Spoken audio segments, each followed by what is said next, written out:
আসসালামু আলাইকুম গাইজ, আশা করি সবাই ভালো আছেন। আজকে আমি পাকিস্তানি কক মুরগি দিয়ে চিকেন রোস্ট বানিয়ে দেখাচ্ছি। আশা করি রেসিপিটা আপনাদের অনেক ভালো লাগবে, কারণ যদি মেহমান আসে তাহলে খুব চটজলদি মেহমান বসিয়ে রেখেই এই চিকেন রোস্টটা অনেক মজা করে রান্না করে নিতে পারবেন। তাহলে চলেন একটা লাইক দিয়ে রেসিপিটা দেখে নিই। প্রথমত আমি একটা মশলা বানিয়ে নিব। তার জন্য একটা বাটিতে নিয়ে নিয়েছি পেঁয়াজের বেরেস্তা। তার সাথে দিয়ে দিচ্ছি 4-5টা কাজু বাদাম আর 4-5টা কাঠবাদাম। আপনারা চাইলে যে কোনো একটা বাদামও দিতে পারেন। আর নিয়ে নিচ্ছি হাফ কাপ টক দই।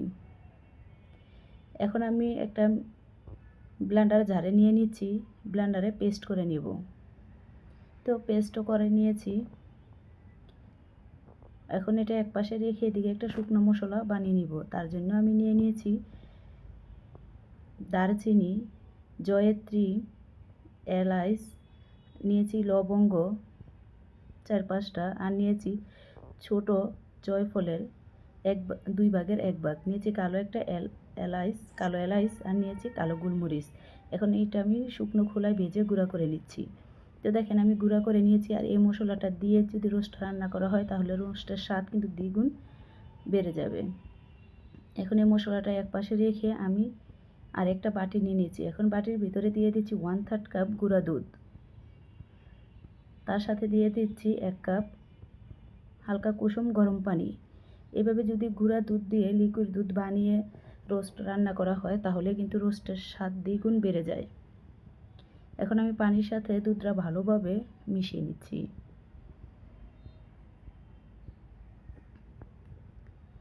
তো মিশানো হয়ে গেছে। এখন আমি দুধটা রেখে একপাশে, এই তো দেখেন চিকেনগুলোকে আমি একটু ছোট সাইজ করে কেটে নিয়েছি, কারণ মুরগিটা একটু অনেকটা বড় ছিল, সেজন্য আমি একটা মুরগিকে 8 পিস করে কেটে নিয়েছি। এখন যে পেঁয়াজের বেরেস্তা ভেজে নিয়েছিলাম সেই তেলের ভিতরে দিয়ে দিচ্ছি তেজপাতা, এলাচ আর দারচিনি। এখন আমি এই মশলাটা এই তেলের সাথে কিছুক্ষণ ভেজে নিব। যখন এই মশলা থেকে সুন্দর একটা ফ্লেভার আসবে তখনই আমি দিয়ে দিচ্ছি একটা বড় সাইজের পেঁয়াজ। পেঁয়াজটাকে আমি এরকম লালচে করে ভাজবো না, হালকা একটু ভেজে নিব।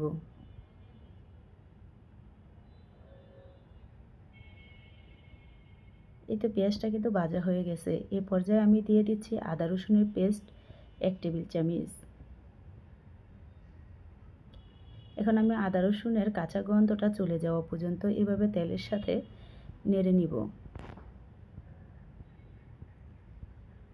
তো যখন কাঁচা গন্ধটা চলে যাবে এখন আমি গুঁড়া মশলা ব্যবহার করব। তার জন্য প্রথমত দিয়ে দিচ্ছি পরিমাণ মতো লবণ, 1 টেবিল চামচ ধনিয়ার গুঁড়া, 1 টেবিল চামচ লাল মরিচের গুঁড়া, দিচ্ছি হাফ টেবিল চামচ হলুদের গুঁড়া,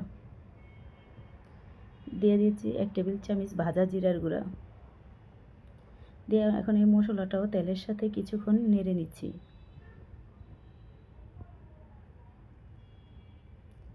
তো তেলের সাথে কিছুক্ষণ মশলাটাকে নেড়ে নিয়ে এখন আমি মুরগি পিসগুলো দিয়ে দিচ্ছি। এখন আমি এই মশলার তেলের সাথে মুরগির পিসগুলো কিছুক্ষণ এভাবে নেড়ে চেড়ে ভেজে নিব।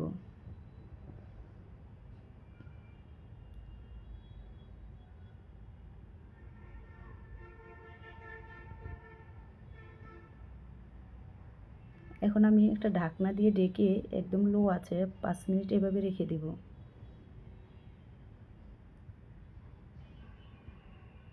ঢাকনাটা উঠিয়ে আবারও আমি নিচ থেকে নেড়ে দিচ্ছি।